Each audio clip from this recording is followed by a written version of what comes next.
So I was actually asked this question from having to fill in a Movember questionnaire. It was like the hardest question to answer really. When I was filling out the questionnaire, it obviously brought back some memories and some flashbacks to 2018 when I suffered. Some of the decisions that I made, some of the phone calls that I fucking made some of my family, and brought a tear to my eye. I'm not ashamed to say that. Um, I think it was meant to realise that when you're going through something that does affect your mental health, it doesn't make us any less of a man. That's absolutely key, and we should never think that it does make us less of a man, because it absolutely doesn't. Another thing that I learned is, everyone's situation is different. You've got those that haven't suffered with mental health issues before. They need to understand that a situation that seems nothing to you could actually be something really big to the other person. Like, I know what I went through wasn't, it's quite a common occurrence these days, but at the same time, that may not have been big to someone, but to me, like, my whole world just crumbled from underneath me. Not just as males, but as human beings, we need to understand when someone we know or care is going through a tough time. We need to have the moral courage to actually approach them and ask them if they're all right. In some cases, all people are looking for is a bit of, a bit of attention. And I hate to use that word, but it's true. I know with some of the actions that I did, I just wanted a hug, as daft as it sounds.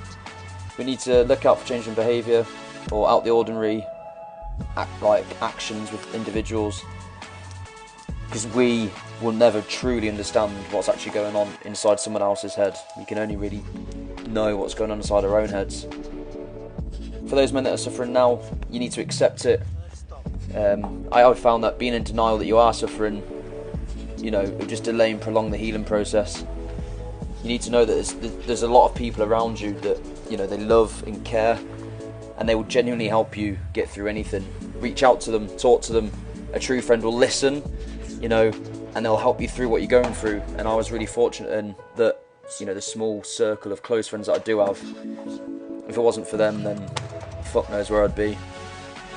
Talking to my friends was my first step to my healing process, I suppose.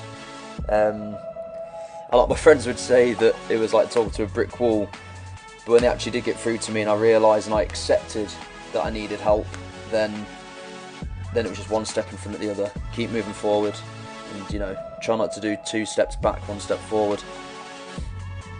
I think the final thing that I'd mention for those that are suffering is you could be receiving the best advice in the world, be getting the best help in the world, but until you're willing, or until you accept that you need the help and the advice that you're being given will actually help you, that is the only time that you'll absorb it, accept it, and actually want to try to be better. I'm a firm believer that it's when you're willing to accept the help that you can actually start moving in the right direction, be back on the right path. I think once you've passed this stage, that's definitely when the hard work begins. You've got to start taking responsibility of yourself. You've got to take ownership of your actions and your behaviours, because there's only a certain amount of time you can blame your situation or things that are happening around you for your behaviour, because it gets to a point where, in my opinion, it's just not an excuse.